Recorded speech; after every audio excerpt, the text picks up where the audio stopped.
tinokuchingamidzai kuchechi yeChrist Embassy yepamhepo yatinoita muchishona.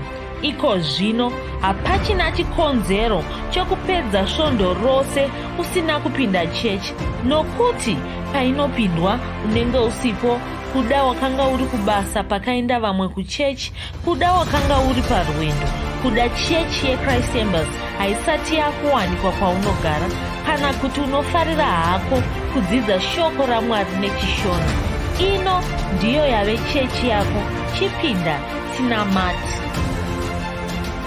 Haleluya. Tinosangana zvekare pamunamato wedu weChrist Embassy watinoita pamhepo muchishona, ndichivimba kuti makava nesvondo rakanaka, uye ndichivimba senguva yose kuti muri kufamba nesu pazvidzidzo zvedu zvatinokutumirai svondo zuva rimwe nerimwe, kutumirai kuti mugare shoko raMwari riwande mamuri. Ndozotaurwa neshoko raMwari.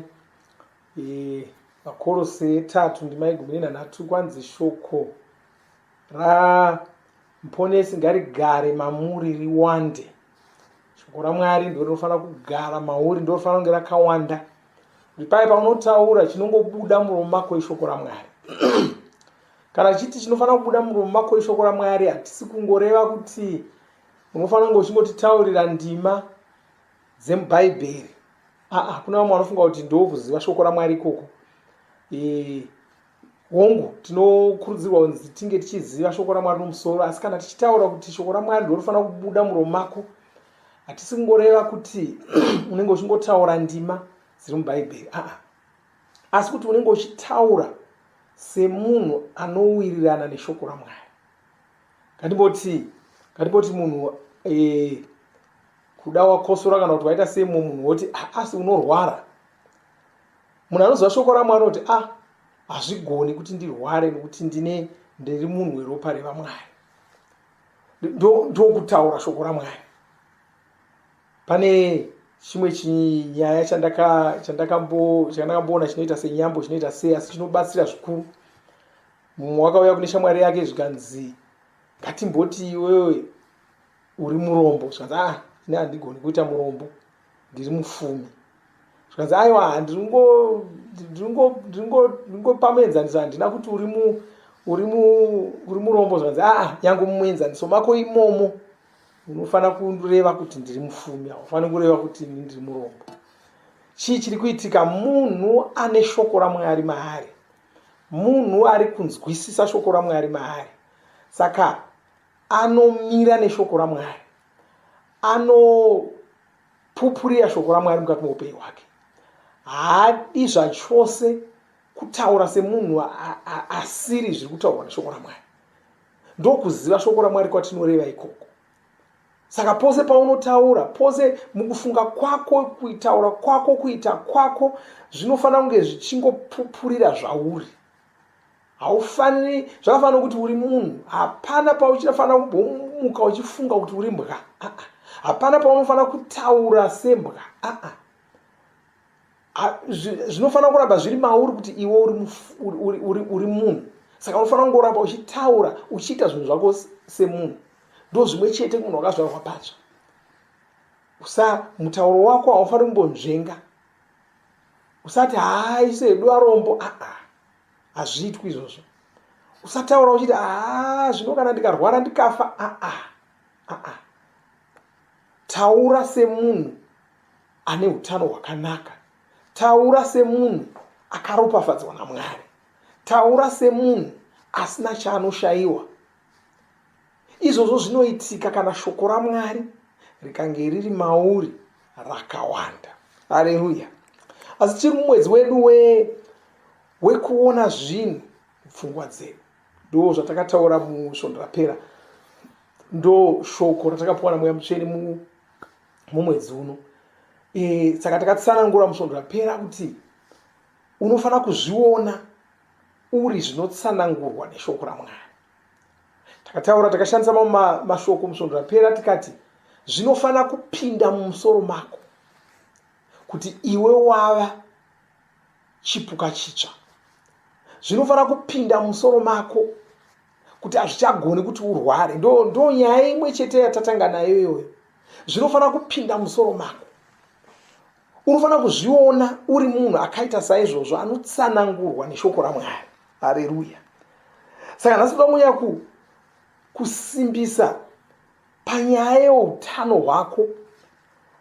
Unofanira mubvunzo wandinoda kupa ndokuti zvati zvapinda here musoro mako kuti mukristu haarwari. Zvati zvapinda here musoro mako. Wakagara wakati dhuu. Unonzwa uchigutsikana here musoro mako kuti hongu mukristu haarwari. Kuna vamwe vanonetseka, vanoshaya kuti tinozviwana kupi, nokuti vanhu vanenge vachiti bhaibheri ratinoverenga ndo rimwe chetero riri. Zvenyu izvozvi zvamunotaura munozviwana kupi? Haleluya. Zvirimo mubhaibheri imomo. Kuda urungoverenga uchitsvaka zvimwe zvinhu. Nokuti dzimwe nguva zvaunoverenga bhaibheri uchitsvaka ndo zvaunowana. Ukaverenga bhaibheri uchitsvaka panobvumirwa vakadzi vakawanda unopawana. Haleluya. Ukaverenga bhaibheri uchitsvaka panobvumira kuti urware unopawana. Unopawana sei? Bhaibheri ndo rimwe chete. Unongowana nyaya dzinongorerekera ikoko, woresha kudzinzwisisa, wotofamba wakadaro. Wototi Soromoni wanga ane vakadzi vake 100. Haini ndati ndinongoda 3 chete. Ndareshei. Wobva watomanya wakadaro. Haleluya. Asi unofanira kunyatsonzwisisa pakamira pfungwa dzaMwari. Ndo musiyano iwoyo. Ndosaka vanhu vachiwana zvose mubhaibheri, nokuti dzimwe nguva vanenge vachichingotsvaka zviri mubhaibheri. Havasi kutsvaka zvinofungwa naMwari. Zviri mubhaibheri nezvinofungwa naMwari, hazvisi zvose zviri mubhaibheri zvinodiwa naMwari. Hazvisi zvose zviri mubhaibheri zvinodiwa naMwari. Hazvisi zvose zviri mubhaibheri zvinofungwa naMwari. Haleluya.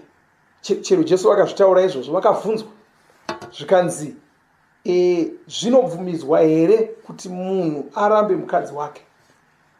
Jesu vakati kwete. Zvikanzi nemakei Mozisi akabvumira kuti murume agone kupa gupuro mukadzi wake?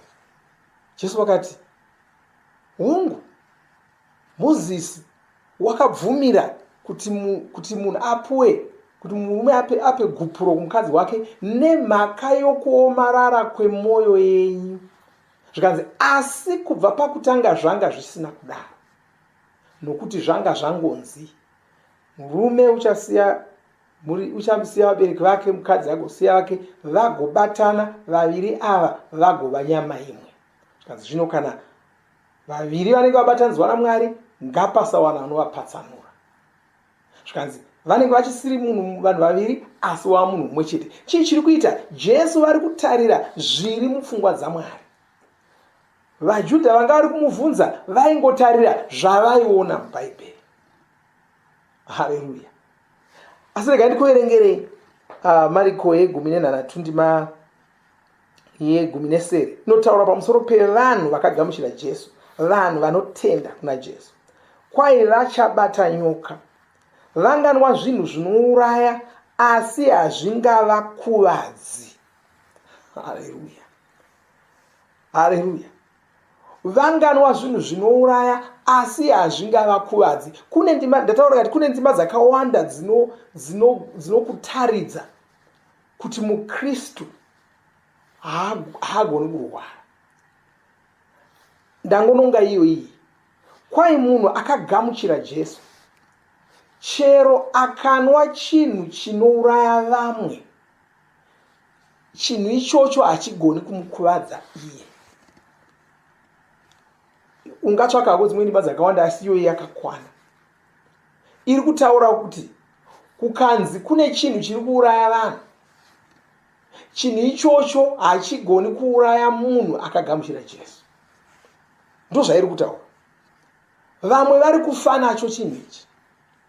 chiri kukuvadza vanhu, chiri kuti chikapinda munyama yavo chinovauraya, asi kwai chikapinda munyama yake hachitogoni kumukuvadza.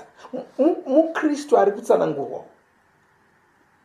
Kana uchifunga kuti chibhende chataurwa, woona zvavatanga vataura, kuda ngativerenge ndima dzacho dzose. Kwai Jesu vakazotaura ndima yegumunation. Jesu vakazotaura kwavari vakati, endai munyika dzose muparidze ruponeso, ruparidzei kuzvisikwa zvose. Zvikanzi vanhu vanofanira kugamuchira ruponeso urwu, vanofanira kupinzwa muzita rangu, ndiko kuti vaponeswe.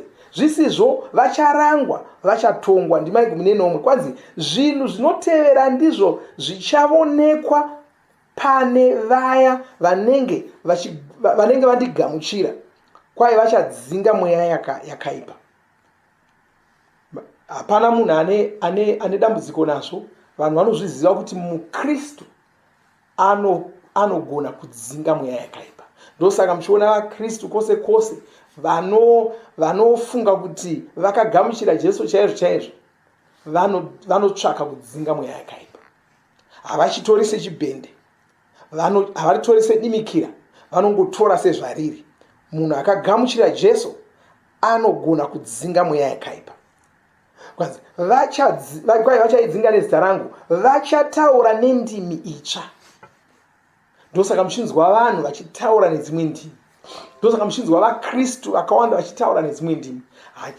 Vashoma vanotora ndima iyi sechibhende. Vazhinji vanoziva kuti ndo zvainoreva. Unofanira kutaura nedzimwe ndimi. Nokuti uchiverenga Bhaibheri rako uchipinda muna mabasa avapostori, uchienda mutsamba dzakanyorwa nana Pauro nanani, unowana kuti nyaya iyoyi vanongoitaura, hachisi chibhende.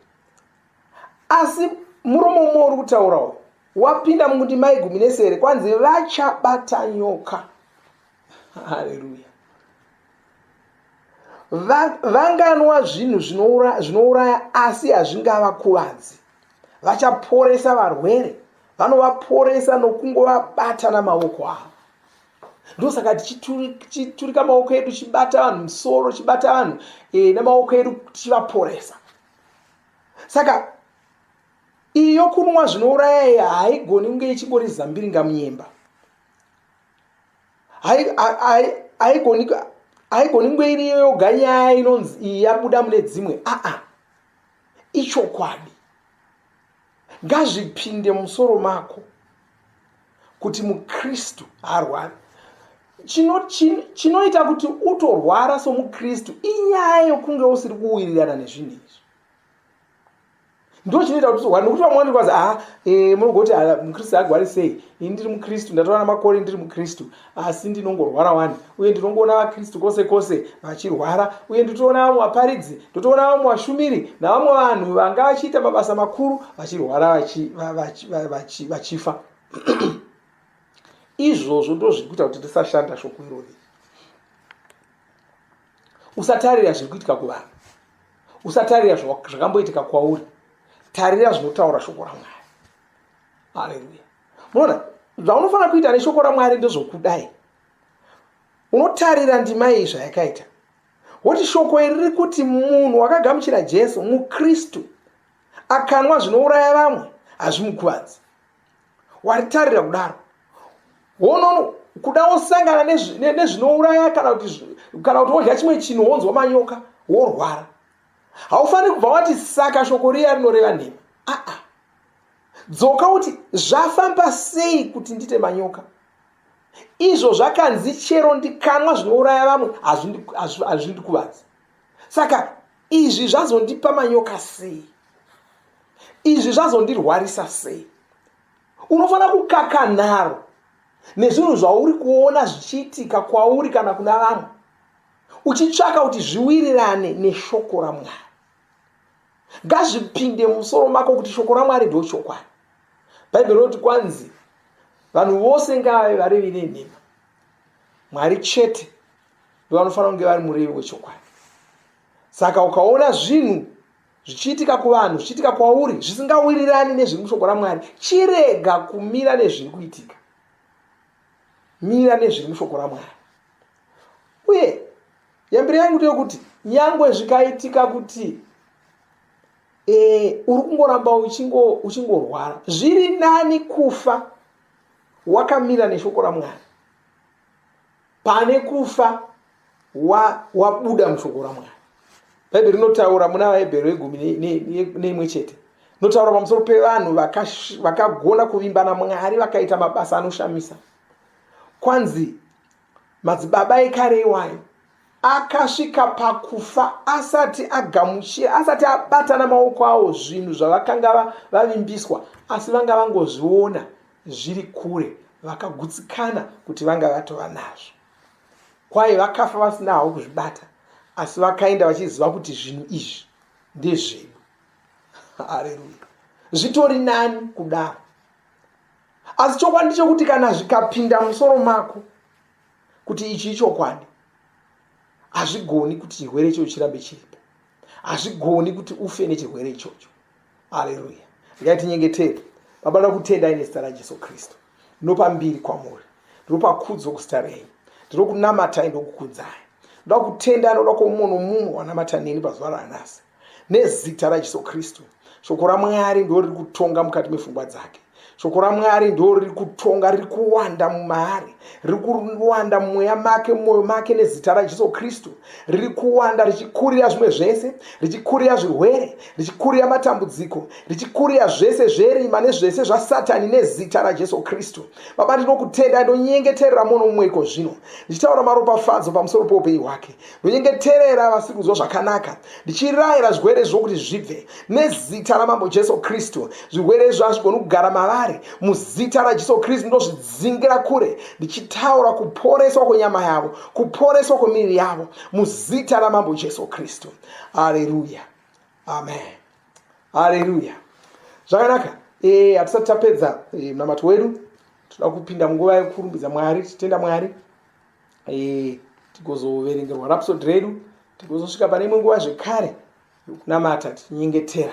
Saka rambai munesu. Mwari vakuropafadzei. Amen.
Ishe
akandivhura meso, mweya mutende, mweya mutende.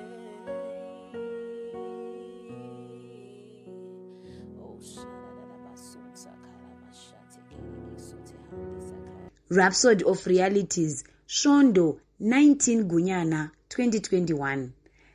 Chidzidzo chedu chinoti, takazvarwa nemweya unoraramisa zvinhu. Shoko redu tinoriwana kubva kuna 1 Makorinte 15 ndima 49. Inoti, saka isu zvatakambofana navo nemunhu wenyika ino, ngatichifana navo nemunhu wekudenga uyo.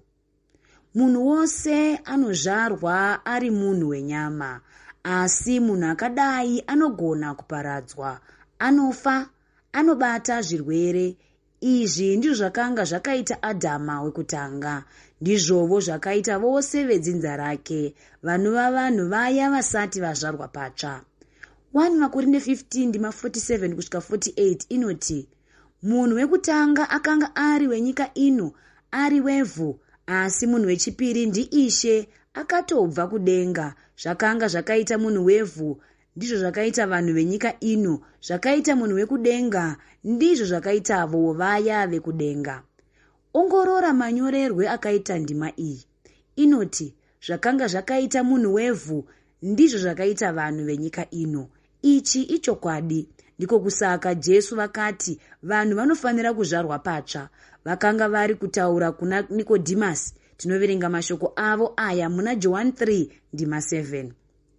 Iwe wakashanduka rudzi, wakashanduka pawakazvarwa patsva, wava werudzi rwaIshe vekudenga. Isu tava vaKristu, kureva kuti tava veropa raMwari, tava verudzi rwevaMwari. Asi kune vamwe vasati vava verudzi rwevaMwari. Vanhu ava vachiri venyika ino, saka vanokanganiswa nezvinhu zvenyika ino. Asi tinotenda Mwari, hauchisiri werudzi rwaAdhama wekutanga, hausi kuzova werudzi urwu zvekare, wava wedzinza raKristu, wakazvarwa naMwari. Izvi ndizvo tinoverenga muna 1 Johani 4 ndima 4. Inoti, vana vadoko imi makazvarwa naMwari. Saka wakasiyana nevanhu vasina kuzvarwa patsva, ivo vanofa, iwe haufi. Wakazvarwa namweya, ava ndimweya vanoraramisa zvinhu.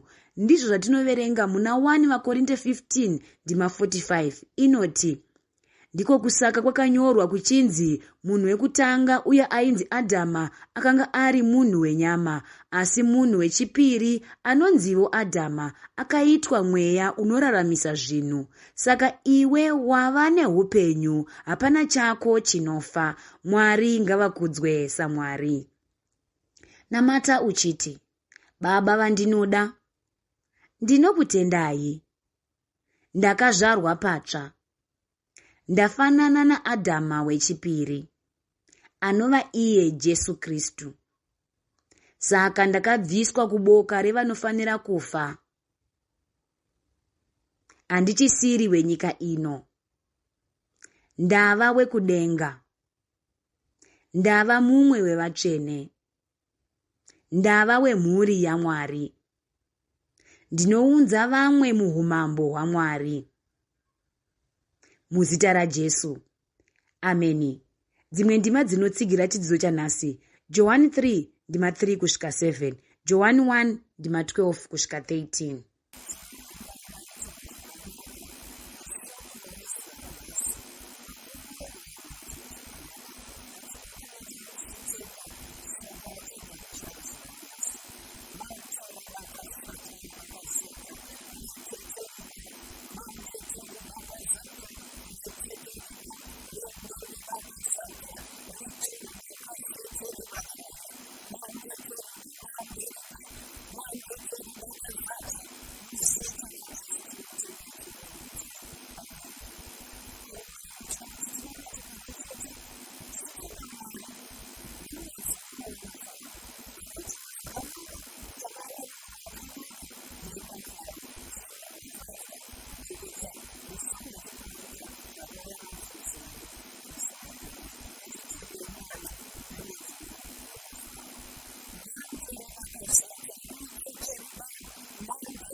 Ndinovimba makomborerwa nemunamato wesvondo rino. Kana manga musati mazvarwa patsva, namatai mumashure mangu, muchidudza, muchirevesa. Taurai muchiti, Mwari vari kudenga. Ndinouya kwamuri. Ndinokoka Jesu kuti vapinde mumwoyo mangu. Ndinokumbira kuti Jesu vatonge upenyu hwangu. Ndinopupura kuti Jesu ndivo vavaishe wangu. Saka ndinogamuchira upenyu usingaperi mumweya mangu. Ndazvarwa patsva. Ndava chisikwa chitsva. Ndinokutendai. Amen. Makorokoto mazvarwa patsva. Tinokugamuchirai muchechi yeChrist Embassy. Titumirei zita renyu nekwamunogara. Munogona kutumira iri SMS kana WhatsApp pa 0772 215 kana kutuma tsamba pa shona@gmail.com. Muchida kupa mpiro yenyu neEcocash, rovai namba *151*2*5*58225# motevera zvinenge zviri kutaurwa neEcocash ipapo. Kana muine nhare dzemazuva ano munogona kushandisa KingsPay kupa mpiro yenyu. Shandisai kodhi inoti TNIOG nemavara makuru. Tinoda kukuzivisai zvinotevera. Tinokurudzira kuti musadarikwe nezvidzidzo zveRhapsody. Zvidzidzei kuti shoko riwande mamuri mugone kumirisana nezvinhu zvinonetsa muupenyu. Tinodavo kuzivisa vane nhare dzeEconet kuti *205# vava kugona kuwana Rhapsody panhare dzenyu kunyangwe musina WhatsApp. Rovai nhare idzi muwane Rhapsody panhare dzenyu zuva rimwe nerimwe. Munorova *205# mosarudza daily devotional. Subscribe Shona Rhapsody muchishona. Munamato uno munoubata pa WhatsApp, pa radio, pa YouTube panoti Shona Online Church, pa www.ce-shonachurch.org nepa vcc.rhapsodyofrealities.org. Tinokumbira mutizivise kana muri kutibata pane imwe yenzvimbo idzi. Kana pari paintaneti munogona kunyoresa muchitipa zita renyu. Kana pari pa WhatsApp tinyorerei tigopota tichikutumirai zvimwe zvidzidzo kana kutitumira SMS pa 0772 166 928. Ivai nesvondo rakanaka.